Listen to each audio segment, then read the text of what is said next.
Hey guys, Brandon here coming at you with a little more RP diet discussion. So, one of the very first things that we went over during our orientation meetings for this nutrition challenge was our priority pyramid. That's what I'm referring to this as. So, this is actually the RP diet version of this. You guys have been looking at food guide pyramids and exercise pyramids for many, many years, a lot of them very incorrect, but I actually love this one. So, let's review this because most of the questions that I'm getting regarding like what's important, what should I do here, what should I do there, actually defer back to this pyramid.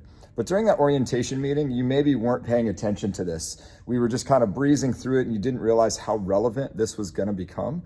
So I thought I would explain this one more time. And what that might allow you to do is that anytime you're about to ask a question, just in your own headspace, not necessarily out loud, defer to this pyramid, and that might answer your question for you on whether it's important or not, or how important is it really. So at the base of this pyramid, guys, I'm going to start over on this half of the pyramid, is going to be calories. So again, I'm operating under the premise of fat loss. So if you're on a maintenance track or a weight gain track, this pyramid still holds true. But I guess my examples, if I cite examples, it's referring to someone that's on a fat loss plan or a cut. So calories are the most important. So are we in a calorie deficit? Regardless of what else is happening above it, are we in a deficit to promote a fat loss existence, right? Are we burning more calories than we're taking in? Most important thing at the bottom. So above that, guys, we've got macros. That is the ratio of proteins to carbs to fats, which the app or the templates, whichever one you're doing, that work is being done for you. That guesswork is done. So all you have to do is fill in the appropriate foods and make those macros count. So mathematically, guys, and I'm going to cover this in a future video, macros and calories are the same thing, but what this macro column is referring to is the percentage breakdown. But we could easily do the math on how many grams of carbs, proteins, and fats you're getting per day, and we can determine how many calories you're eating. So that will be covered in a future video. So then next here, guys, is timing. So a lot of timing issues, right? We're having trouble with that late meal. We don't like breakfast. 4 meals a day is hard, blah, blah, blah, blah, blah.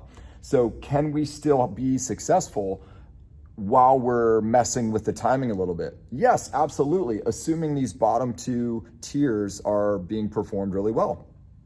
So timing is the third most important thing based on all the data. So pretty important, right?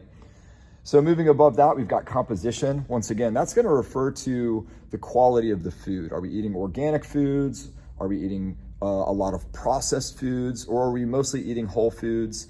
That sort of a thing. So we want to try to maybe start working on this late in the game here. So if we've really done a great job of hitting our macros and doing the nutrient timing, we're maybe starting to pay attention to the composition of our food. You know, have we made many changes there? Have we actually made any sacrifices and made some improvements on the quality of our food, not just the quantity and the timing?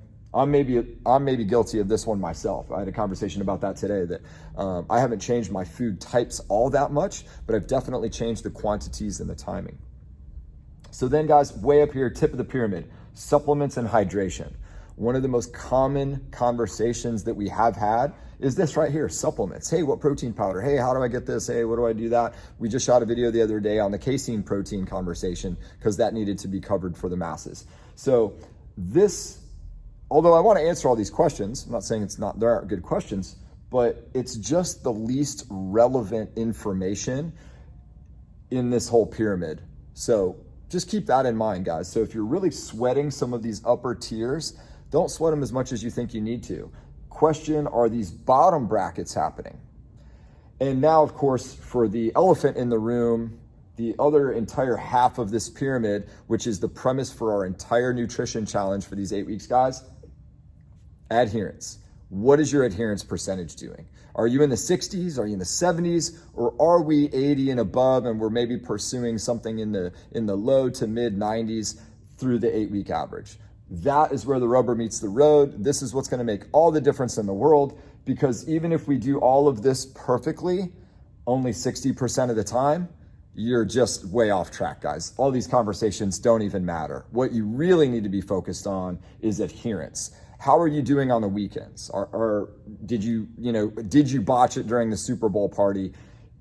is a birthday coming up, whatever. It's always something, right? So this 8-week glimpse is just a tiny little snapshot of what your whole year might look like, and how you conduct yourself over an 8-week challenge is a great little microscopic view of what a full 365-day cycle might look like. So we've always got stuff coming up. How do we adhere to any plan, whether it's diet or exercise or sleep cycles or any goals that we might have? How are we adhering to anything? You know, do we find workarounds for things?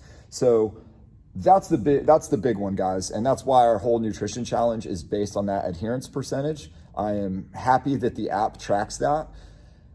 I think that's the most relevant bit of data out of this whole thing. So we can pick this other side apart, and that's where a lot of the questions come in, and you guys maybe want to learn about the science side of it, which is awesome. I love it.